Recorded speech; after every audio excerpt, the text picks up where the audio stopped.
Wait, solo ops still exists in Arena Breakout Infinite? If you've actually played the game for a while, you'd be forgiven for thinking it does not. Because despite being one of the most requested features since ABI's early days, solo ops feels like a mode that was added and quietly put to the side. And today, I want to talk about why solo ops is in such a strange place right now, why the intended audience of solo players don't play it, and what could realistically be done to make it better. Let's talk about it. Whenever I do my recordings, I tend to team up with GigaChads in NA or EU servers and tank over 200 ping just to be able to play. But recently I found GearUp, a free and safe to use app that reduces my ping by around 20 to 40 ms locally, and for cross-region play, I've seen it cut ping around 30 to 50 ms. Added with their anti-packet loss feature, my gameplay felt more smooth and consistent. Do not worry though, this app is completely legal and a lot of well-known creators and gaming brands already use GearUp. It also has a collaboration with Arena Breakout Infinite and is one of the highest rated tools on Trustpilot. To use it, just simply open the app, select Arena Breakout Infinite, click boost, and you're good to go. If you're on weaker hardware or sometimes deal with unstable internet, this can really help smooth things out. They're offering free trials for more advanced features, but you can test it out before making any purchase. You'll find the link in the description down below if you want to check it out.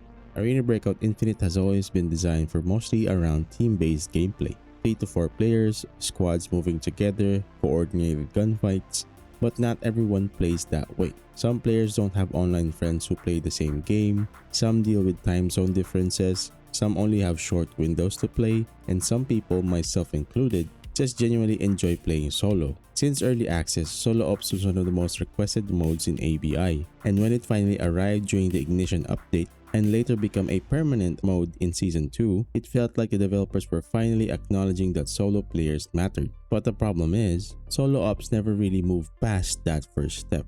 Right now, solo ops is extremely limited. It only rotates between TV Station and Northridge maps. There's no normal mode, there's no lockdown, it is only available in Forbidden Zone difficulty. Better loot is a given, but with higher risk and higher stakes. On paper, this sounds fine, but in practice, it heavily shapes how people play. And with solo ops, it has a reputation. Some players even call this as rat ops, because here, people hide, they camp, they wait. But honestly, I don't blame them. The extraction shooter genre was born from the Battle Royale experience, but they are nothing like Battle Royale. In a BR, dying is an inconvenience. In an extraction shooter, dying means losing everything. When the stakes are that high, patience becomes the optimal play.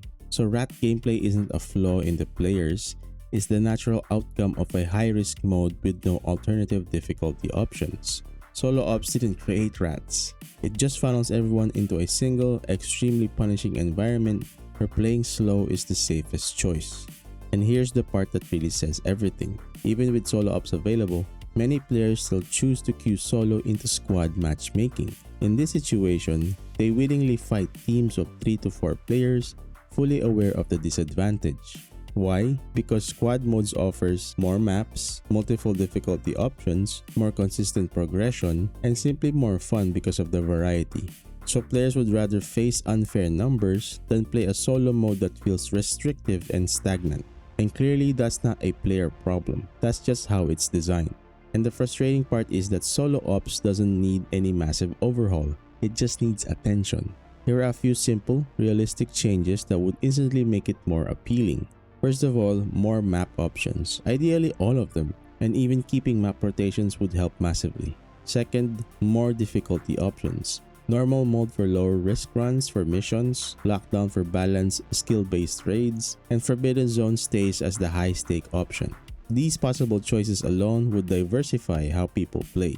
Third, solo-specific reward, like exclusive skins, nameplates, avatars, anything that gives the mode identity. They can even incorporate the game mode into some of the seasonal missions that they do. Right now, solo ops feels invisible in terms of progression. Fourth, bring back duo ops, even as a rotational game mode. It was the perfect middle ground and solved a lot of the solo frustrations without fully isolating them. And finally, better matchmaking logic. And I'm fully aware that my audience isn't really a big fan of Arc Raiders right now, but this is where the game is worth mentioning. Not as a comparison to ABI, but as a design reference. When I am playing Arc Raiders, I noticed that it checks how many players are on your team before matchmaking. If you queue in solo, you fight in solo lobbies. If you're a duo, you fight in duo lobbies. It's not about making the game easier, it's about respecting players' intent. And I'm not saying ABI needs to copy this one-to-one, but it does show that extraction shooters can support solo players without throwing them into constant number disadvantages. It's something Morphon Studios could absolutely take notes from Embark. And also recently, during the Season 4 developer Q&A, they hinted more on proximity chat coming soon. 就是我们会加那个进去语音吗？会加吗？就是那个就是一个人讲话，然后不组队的人也听得见。对。那个挺多问题的，就是想加，我觉得是好的。包括看到一些这个比较好的那种玩家的创作都是基于这样子的功能的，想加的。但也看在什么版本，在什么样的内容上面加啊。但这个会带来问题，就刚刚说的有挺多问题的。它比如说有些人。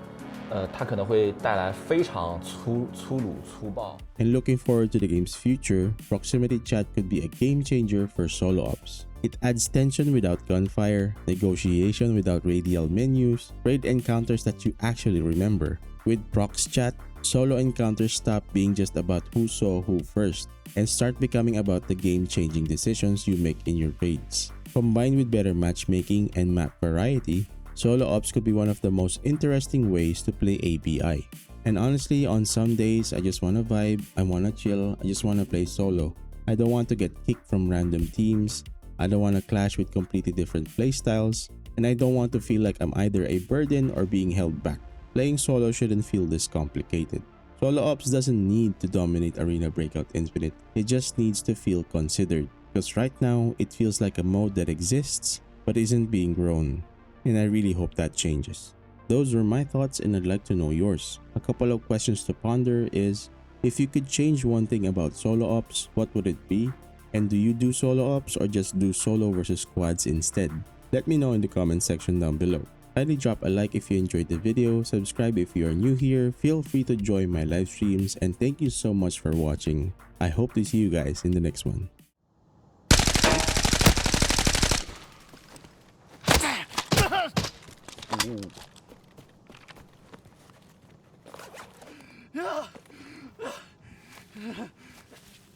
Hey, Grandma!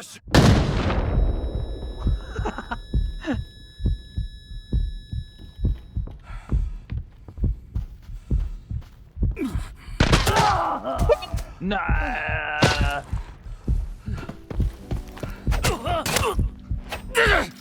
Your grandma should better. Okay, I deserve that.